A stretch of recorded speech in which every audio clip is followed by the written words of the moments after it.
I was very encouraged by what I saw from Julio Teheran. The Brewers are in need of a starter. He gave them 5 innings. The offense just didn't come to play. We're going to get into that. Also, the commissioner was in town, Commissioner Manfred, and I think some Brewer fans out there mistook a few things that he said.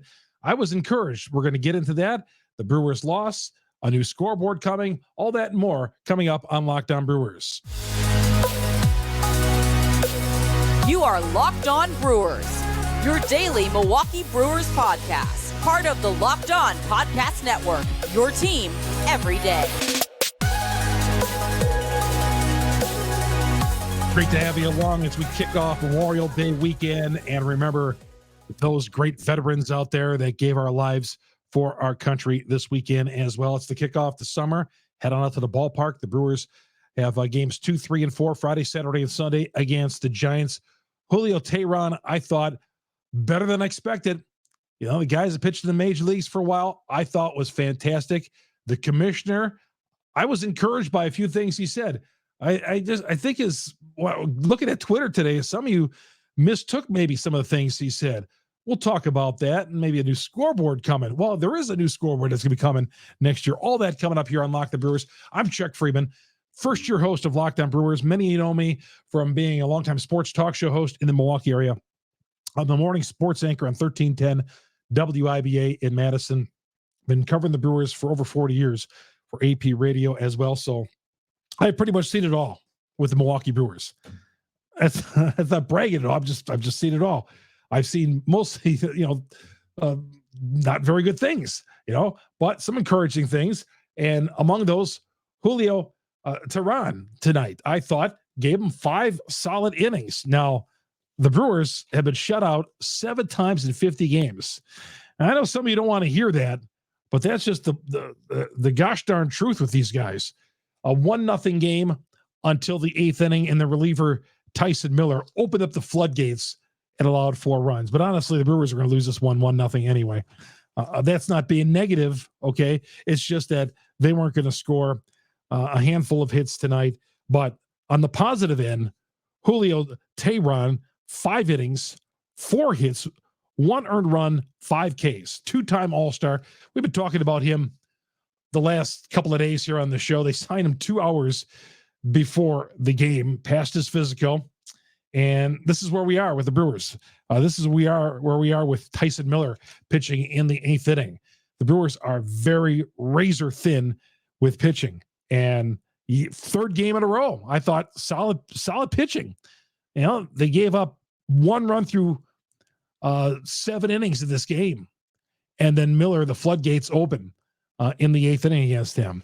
But gosh, just one of those games again. That just in the last 2 games against the Astros, same thing. They didn't erupt till late in the game, but here there was no late game eruption, nothing. Darren Ruff hit when I thought was going to be out early in this game, but he has made a nice catch out there in the outfield. But Teheran is going to get another start, probably. Who else is going to start in this team? But he came out and pitched well, 83 pitches, 4 hits, 1 earned run, 5 Ks. I will take that all day from him. I thought McGill coming in this game threw over 100 miles an hour, gave an inning and a third of no earned runs. Solid from him.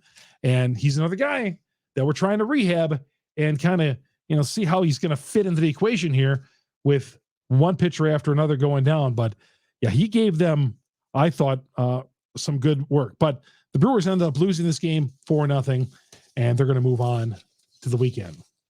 Friday, Saturday, Sunday should be great weather. The roof is going to be open.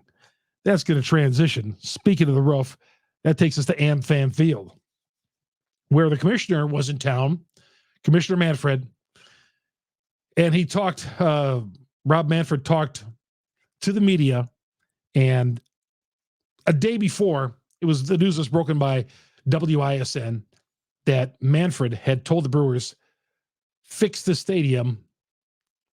Didn't say fix the stadium or else, but fix the stadium. You got some big time work to get done. And I know a lot of you have taken to Twitter and have messaged me and all that and said, the ballpark looks just fine. Yeah, the ballpark does look fine. I think the upkeep of this ballpark has been fantastic. It really has. But things wear out. Buildings wear out, wear and tear, and that's what he's talking about. I think they're going to fix some of the seating, from what I understand, the corridors. I walk through, I'm there a lot, okay? I'm there for maybe 75% of the home games. And I've been about 75% of the home games since 1981. Okay, so I've been in that ballpark, and I've been in County Stadium, and when I walk through, yeah, it looks great. It looks great, but the bones of that place apparently need some repair. And the commissioner was in town, and he did not say, fix this stadium or else the Brewers are going to move. He said very positive things about the community. And I'm not a big fan of some of the things the commissioner has done. Okay, I'll start there. I'm not a big fan of some of the things he's done. But in other areas, coming here, he reportedly did not give the Brewers an ultimatum. Talked glowingly about the ballpark, called it a gem of a ballpark, which it is. I think we all agree it is a great ballpark. We love the ballpark, and it is fun to go to. And the retractable roof, on, off, it is all good. There was nothing I would change about AmFam Field, Miller Park, except for maybe the sound system. I think the sound system is just awful. But otherwise, it's a great experience. I look forward to going. I love going. All my experiences going to AmFam Field. And what the commissioner doesn't want, and I've never been to Oakland. I've never been to that stadium.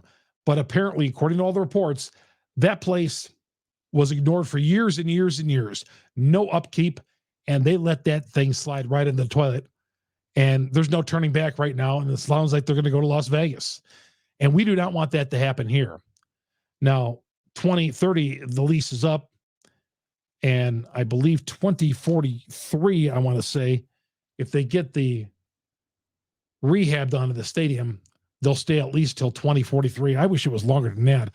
That just seems kind of short, but maybe I have something wrong on that. But he did not say, the commissioner did not say, fix this ballpark or leave. He stopped short of saying that. He has never said that. But what he is trying to do is get out in front of things. Fix this now. Let's not turn this into a situation like what happened in Oakland, because what happened in Oakland, they let that thing slide and it was going nowhere. Now, we were very lucky to keep the Brewers in 1995. Very, very lucky that stadium got approved, that's the beautiful stadium, because quite honestly, in 1995, we did not deserve the Milwaukee Brewers staying here.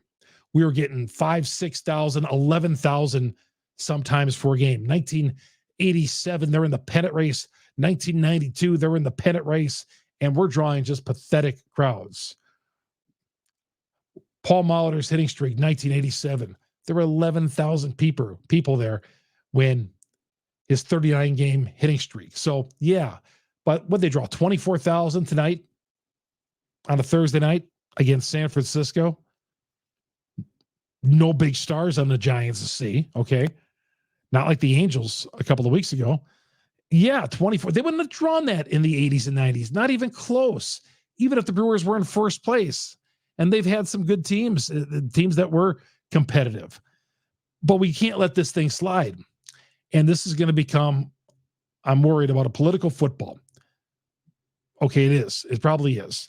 But, and I know many of you out there are tired of saying, we're tired of footing the bill for these guys. You know, the Milwaukee Bucks helped pay for their new place, and that almost didn't get passed. But we got to pass this through. Somehow we got to keep this team. We have a great city. State of Wisconsin, we support our teams. And I feel like it's, what we saw in the 80s and 90s of supporting the Brewers, those days have passed. And we do a great job supporting this team, even though our teams have not delivered on the field for us. So We're going to talk more about this after this break, because the commissioner, and I said yesterday on the show that I didn't think that Major League Baseball really cared if Milwaukee State or cared about some of these small markets. I still sort of feel that, and I want to believe Manfred and all that, but there's some other potential places where this team could move, and they'd build a stadium in a second. We'll talk about that coming up here in a little bit. Chuck Freeman here, Locked On Brewers on the Locked On Podcast Network. We are your team every day, and a new sponsor here on Locked On Brewers. If I can get it up, there it is. Birddogs. Used my Birddogs to golf today. Had the pants on, stretchy pants, especially when you're out there. You know, you're driving off the tee, using that 60 wedge from 100 yards out. You want some comfort. You want some stretch. You know, you're going to go out this weekend, you know, maybe go out to a restaurant or whatever. You want some stretchy pants after you eat too much or whatever. These fit you to a T. You look good in them too. They fit your legs good. They fit your waist good. These are like one of the most comfortable pair of pants you're ever going to wear. And right now, go to birddogs.com/LockedOnMLB. Enter the promo code LockedOnMLB. They'll throw in a free custom Birddogs Yeti-style tumbler with every order. Freedom to wear the shorts or pants. They're stretchable, and they are very, very comfortable. To take my word for it, I've tried the shorts, and I've tried the pants, and they are all good. And like weather this weekend, shorts weather, try the Birddogs. Order them. Get the free Yeti. Again, go to birddogs.com/LockedOnMLB. Enter the promo code LockedOnMLB, and they'll throw in the free custom Birddogs Yeti style. And I'm telling you, you are going to tell me that they are the most comfortable pair of pants or shorts that you have ever worn. And if you're looking for golf pants, especially going out there, they stretch with you. You're not pulling them up and you're not falling down or on you. They are comfortable. We're coming right back and talk more about the stadium issue, about Commissioner Manfred, and you know some of you had to say as well, as next here on Locked On Brewers. Welcome back to Locked On Brewers on the Locked On Podcast Network. We are your team every day. Thank you, everydayers out there. Those you tune us in, find us on your favorite places to get your podcast.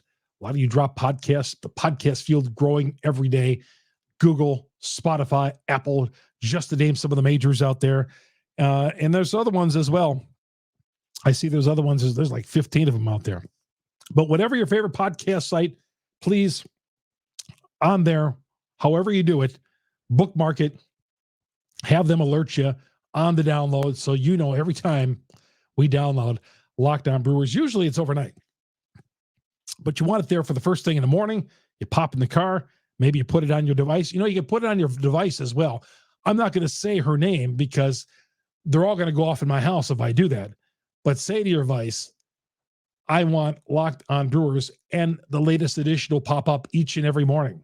How about that? And of course, YouTube. Our audience is really growing on YouTube as of late. Hit us up on YouTube. Just search Locked On Brewers. Hit the subscribe button. Hit that little symbol over there, and that's going to alert you every time we drop an episode here on Locked On.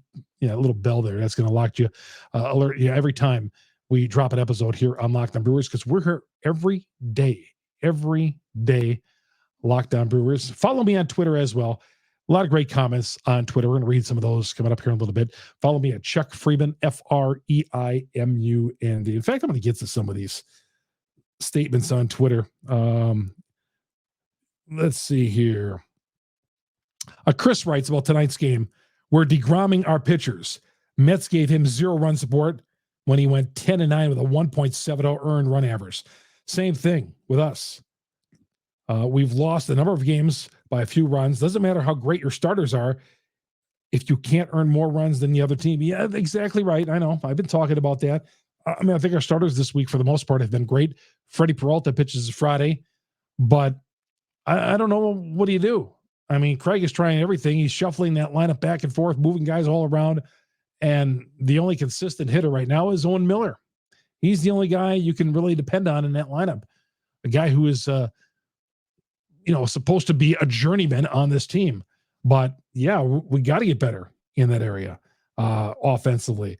But hey, this is a pretty good sample size. 50 games, 7 shutouts.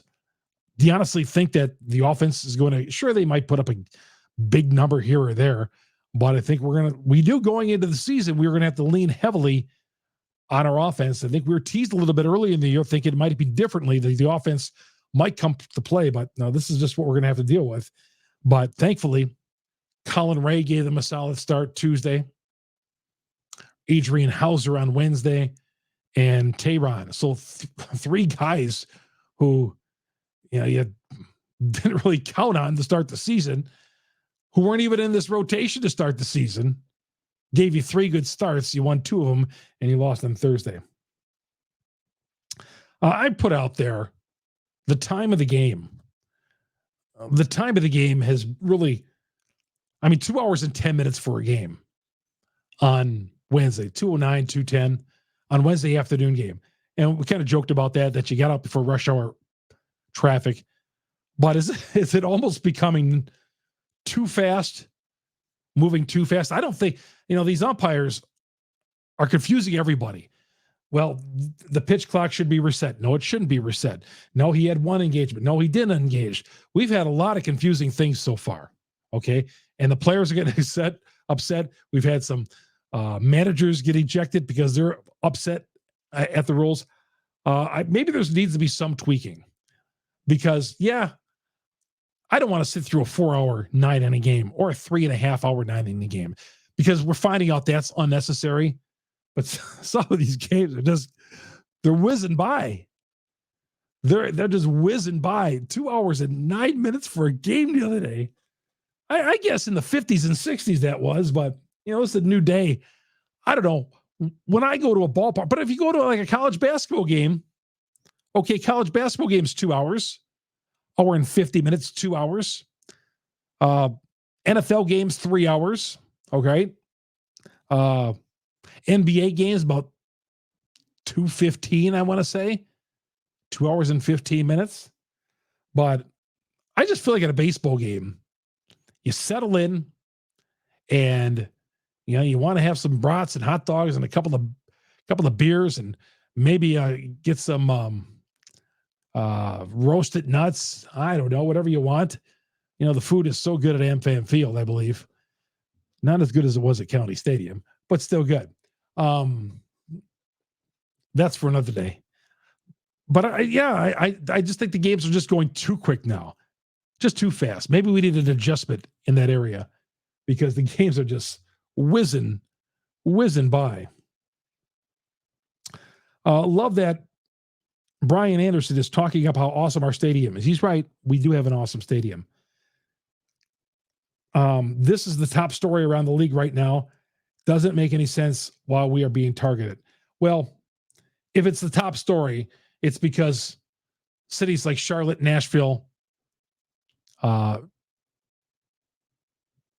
Portland, another one, they would build a stadium in a second for the Milwaukee Brewers. They would. They would have no problem coming up with the financing for a new stadium. That's why we got to keep ours, keep our team. Imagine if the Brewers moved out. What would we do with AmFam Field anyway? They moved out at 2030. Now, if they announced they're moving out, nobody going to go to games, just like the Braves I heard in the 60s. I wasn't around then. But in the 60s, lame duck team, they were moving. Nobody was going to games. I would not want to see that happen here because we can't get in that spot. We can't. And Manfred seems confident that the Brewers and the local government and everything is going to work out. Whether he truly believes it or not, I had my doubts back in 1995 that it was going to happen. $480 million in repairs, $500 million. We're not talking about $100 million. We're talking about close to $500 million in repairs, not a new stadium. $500 million in repairs. It's a lot of money. It is. It just seems like a lot of money. But if that's what they say, that's what they say. That's what I believe them.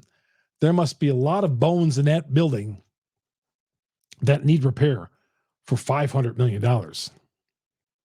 Nick says, I love the pitch clock and the new rules. I think it's here to stay.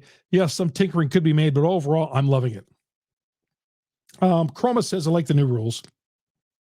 I don't have to suffer through a game quite as long when we are losing. Well, that's true. When you're down 10-0, I don't mind a 2-hour and 30-minute game. I don't mind that at all. Or if you're going to get crushed 18-1, I don't mind a under 3-hour game. But yeah, I just want to be able to get in there and enjoy the game a little bit. Just thought Wednesday's game just flew way too fast. I don't know. I have a feeling they're going to do some tinkering. Maybe just too fast these games are going. And concessions eventually are going to take a hit, I think. I don't know. I mean, they want people to stick around, buy some food,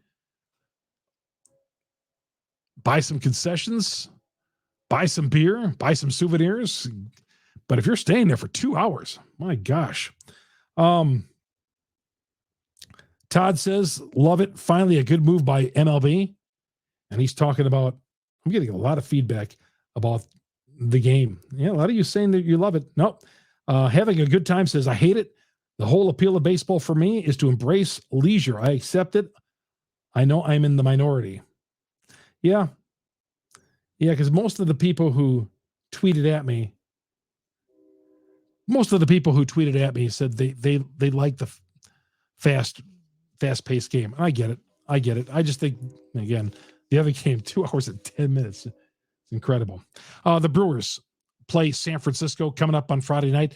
That'll be a 7-10 start, and you can catch every pitch of the Brewers' hometown broadcast, Sirius XM, on the SXM app. Search Brewers. Everydayers out there, you know who you are. I appreciate you every day following us here on the Locked On Podcast Network, on Twitter, on our various platforms where we download the podcast, and of course on YouTube. Search Chuck Freeman, search Locked On Brewers. You'll find me. You'll find it. Hit subscribe and hit that bell. That'll alert you every time. I appreciate all the Twitter followers as well. We are growing every day, and we're going to have a great summer, and we're going to have a fun time doing this here on Locked On Brewers. Show is brought to you in part by Rocket Money. Rocket Money is a personal finance app that finds and cancels your unwanted subscriptions, monitors your spending, helps you lower your bills, all in one place. You know, if you have subscriptions to certain, let's say on cable or on your satellite service, you're subscribed to certain movie apps or channels and all that, and you're wondering, because there's 9 million of them. I didn't realize I got that. Rocket is going to help you out here. Rocket Money is going to help you detect where you're throwing your money away. They're going to detect where your unwanted subscriptions are. They're going to detect how you can manage your expenses the easy way. Stop throwing hundreds of dollars away every day. The things you're not, subscriptions such as on your computer. Maybe you have an old subscription to something you need for work. Maybe you have a subscription to a virus protection that's long died, yet somehow you're getting charged for it. Rocket Money is going to help you out. Go to rocketmoney.com/lockedonmlb. That's rocketmoney.com/lockedonmlb. rocketmoney.com/lockedonmlb. A personal finance app that's going to help you save money. It's going to work with you, and it's going to find those subscriptions on there, and it's going to manage all your finances in one particular place. We'll come back and tell you about the matchups on Friday night at AmFam Field next here on Locked On Brewers. Welcome to Locked On Brewers. I'm your host, Chuck Freeman. Good to have you along here. Hope you all have a great Memorial Day weekend. And remember our great veterans who gave their lives this great holiday weekend, 3-day weekend for some of you out there. And enjoy it. Enjoy the weather. Going up north is a big deal. I know you'll be listening to the game as well and following the game. And remember our veterans who gave our life for the good times that we have this weekend. Alex Wood makes the start for the Giants coming up on Friday night. Left-hander, left-hand pitcher. Dum-da-dum-dum. No record this year. Has 5 starts, 1 relief pitcher appearance. Most of his starts going 4 or 5 innings. 6 hits in his last outing last Sunday against Miami. Gave up 2 home run balls, 4 earned runs, 4 and a third, 6 hits, 4 runs, 5 Ks, 2 earned runs. Alex Wood, the veteran, the 32-year-old on the hill, the left-hander for the Giants. Freddie Peralta. I feel like Freddie's pitching like every 3 days these days. I feel like we're always talking about fastball Freddie on the podcast. But Freddie makes the start. He was so good last weekend against Tampa. 6-inning pitch against Tampa. Gave up a 3-run homer to Lowe of Tampa. The offense came to play. The offense exploded, and the Brewers were able to go on to win. And Peralta improved his record to 5-3. Peralta has been very steady this year. Another guy that we need to have continue to go out there and give strong starts with all those injuries in the starting rotation. The Brewers are getting a new scoreboard. That's some good news as well. New scoreboard. If I could just find my notes where I wrote that today. A new scoreboard that's going to be twice as big on the video board as this current one. And you might look at the scoreboard right now and say, oh, what's wrong with it? Well, apparently it has overstayed its time, and they're going to be spending a couple of $1 million on this new scoreboard. $6.45 million to be exact. State of the art, double the size. The district board did vote down, or they decided to table for now, the idea of getting a second scoreboard. But the first scoreboard, twice as big, but it's going to be just coming right down your throat from center field to the hitters. Man, they're going to be looking at themselves right on the screen. That's going to be something else. It's going to be twice. If the screen is going to be twice the size as it is right now, I think I like the one that they have right now. But hey, in this world, the technology is always changing, as we know, and a new scoreboard is a good thing, and the money is there. So we're going to get a new scoreboard. Let's give them one, Freddie. Coming up on Friday night, Brewers and Giants. And of course, you catch every pitch of the Brewers hometown broadcast. Sirius XM on the SXM app. Search Brewers and Giants 7:10 with that first pitch coming up on Friday night. Have yourself a great weekend. We're going to be here talking Brewers baseball with you here on Locked On Brewers. No days off. We're going to be here after tomorrow night's game. Meantime, everybody have yourself a great weekend. I'm Chuck Freeman. You've been watching and listening to Locked On Brewers on the Locked On Podcast Network. We are your team every day.